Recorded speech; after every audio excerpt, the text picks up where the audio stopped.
Hey guys, welcome back to Heritage Hollow Homestead. Today I am working on pruning all of my tomato plants. We've gotten lots of rain and our tomato plants have just grown like crazy and they are in desperate need of being pruned. So I thought, well, I'm already out here and working on all of these. Thought I'd take you along and show you how I prune my tomato plants, and let's talk about why you should consider pruning your tomato plants for healthier plants and to get a better harvest. Okay, so let's just get right into that. Behind me you see tomato plants.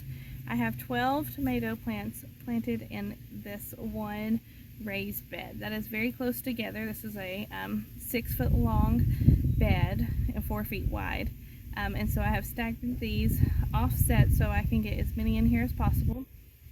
But they are still only planted. Each one has about a foot, 1 square foot to maybe some of them have about 2 square feet of distance in between one tomato plant to the next, which is very close together.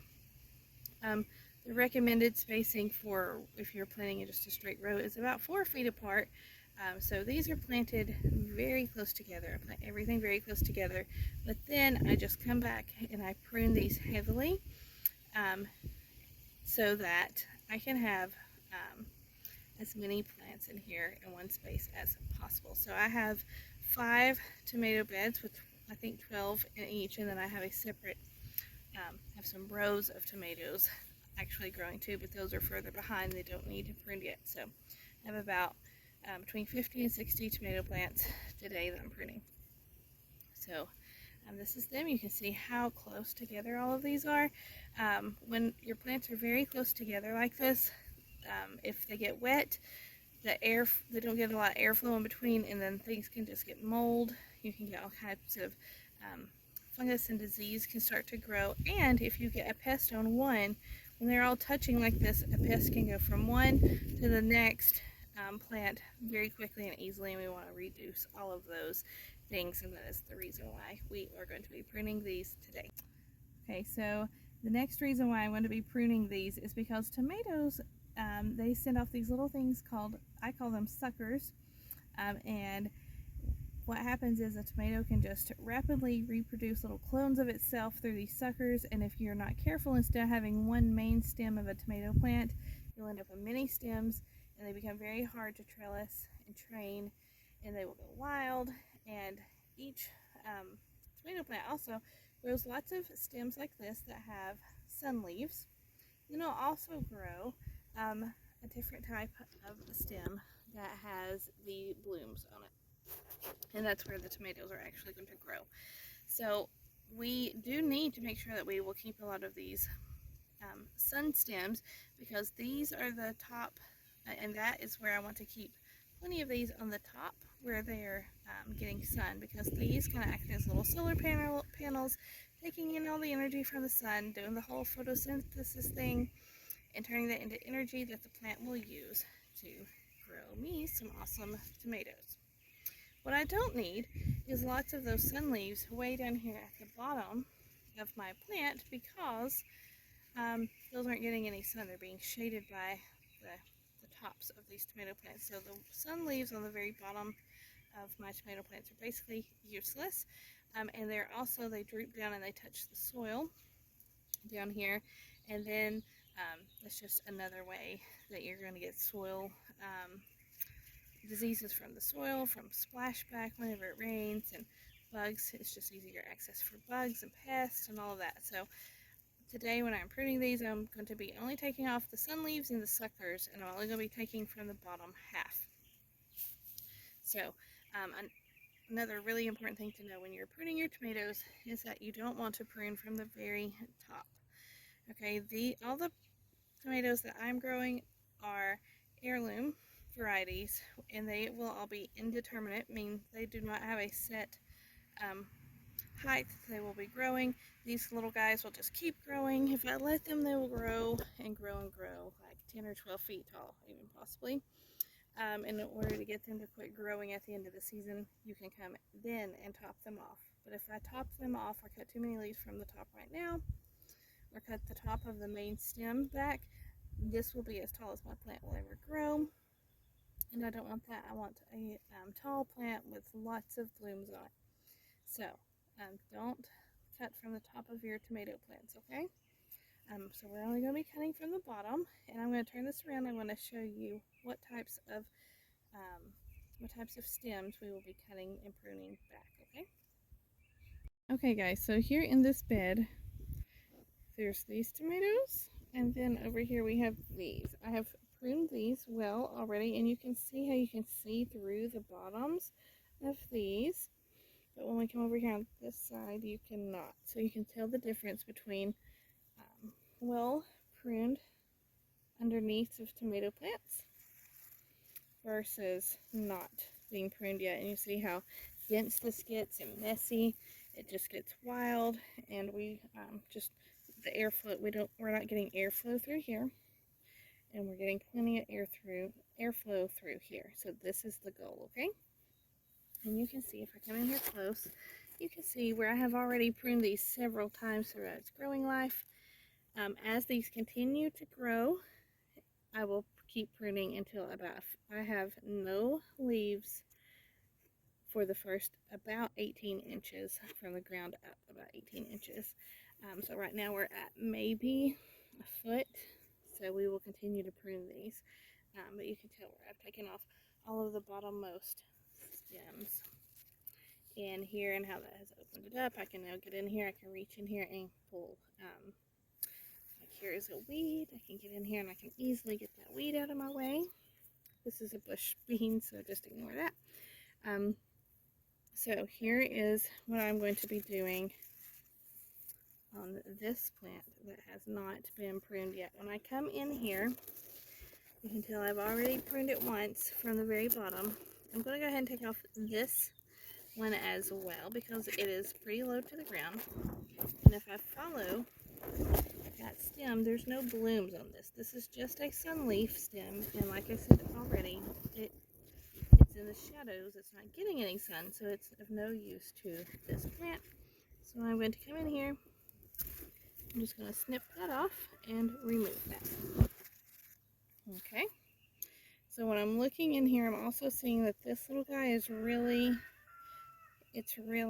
cutting down on our airflow because it's the way it's sticking straight out. So we are going to go ahead and we're going to remove that guy too. Once again, I've already looked at it.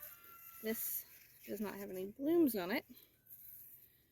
And so I'm going to go ahead and cut that off. Okay.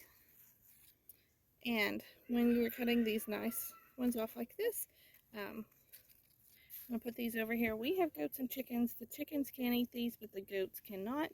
So there's just a little tip. If you have other animals, do not feed tomato plant leaves or tomatoes to most farm animals other than pigs. Pigs and chickens can eat them, but most animals, these are toxic to most animals, so I would not recommend feeding them, especially to goats.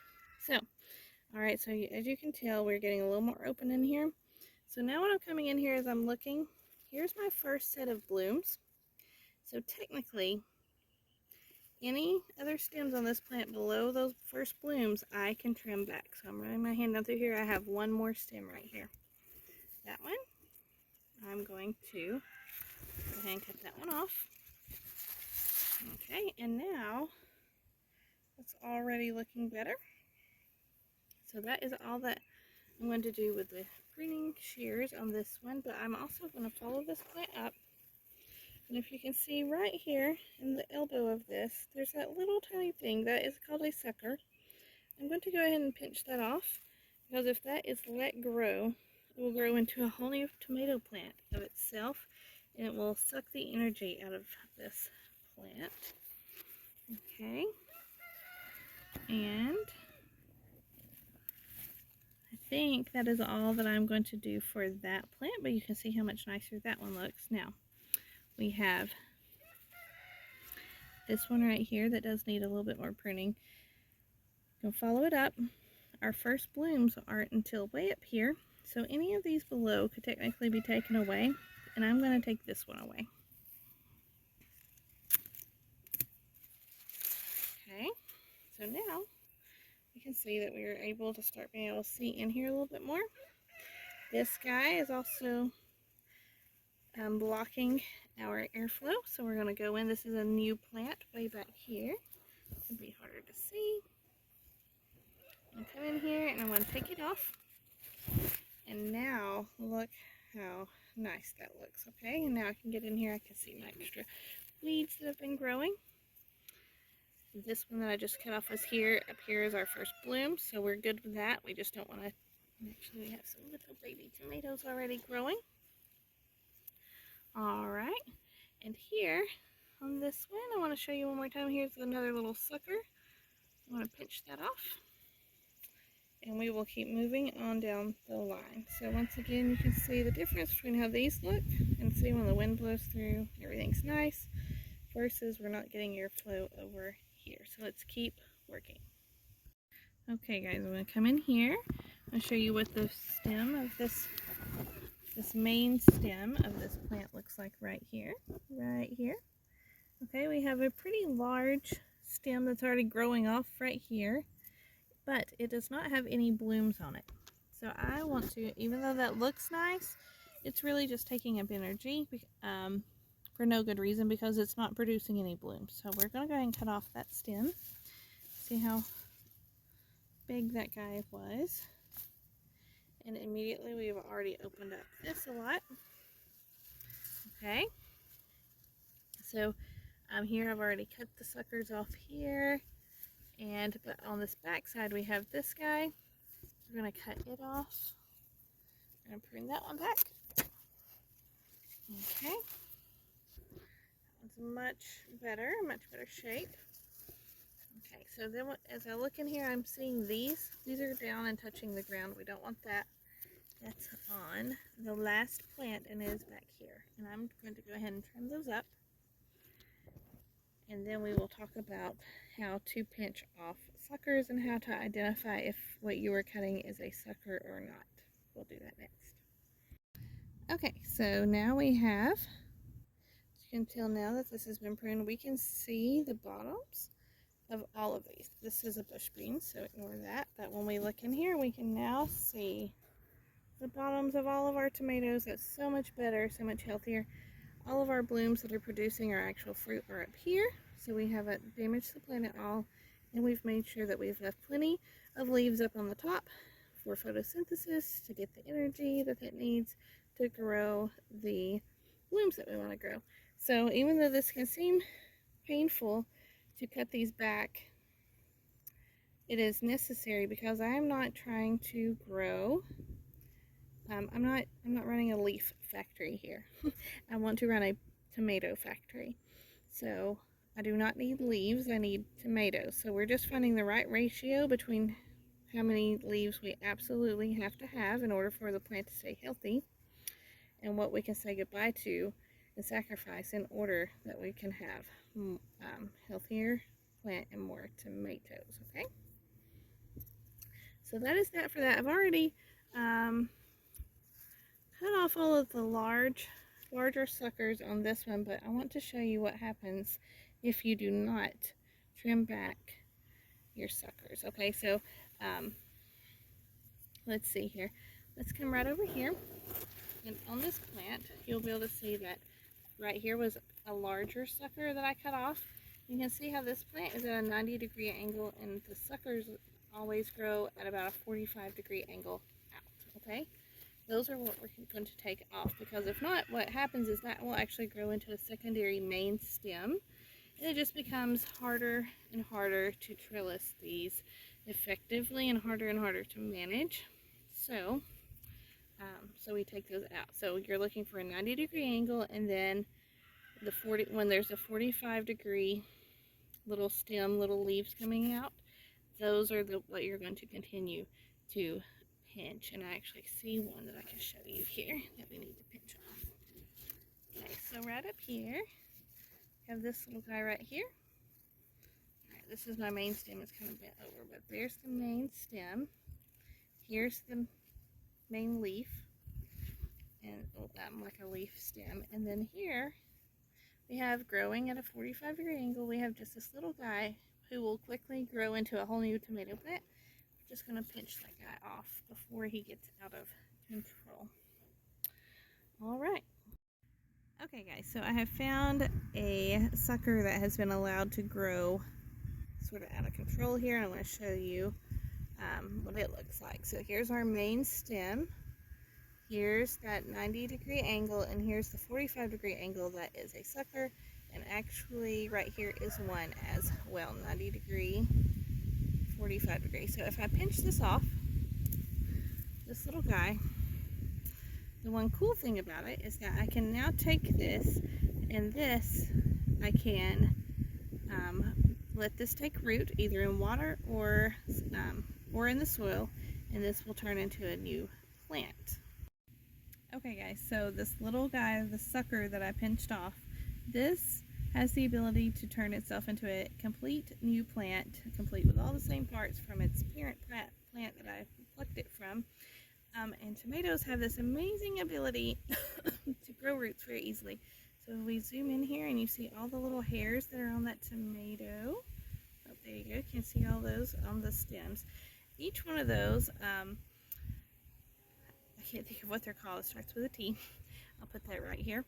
Those little hairs, those have the ability to each turn into a root.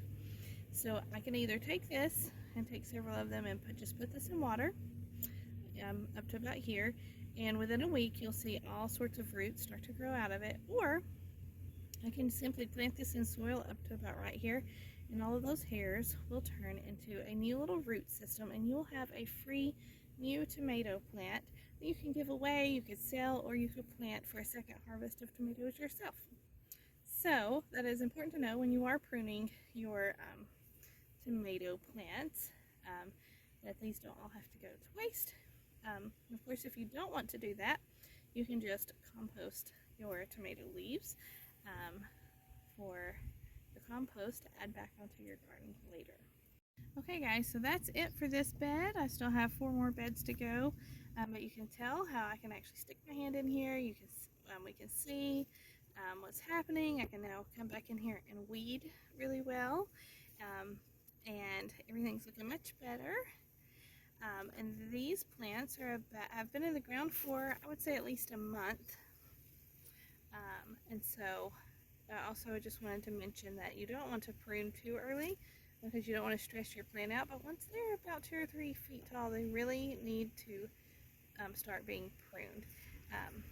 So that is what it looks like now. Don't forget to save those little suckers, and you can plant those, turn those into transplants. So I hope this has helped you guys. I hope you guys have a good day. Thanks for watching.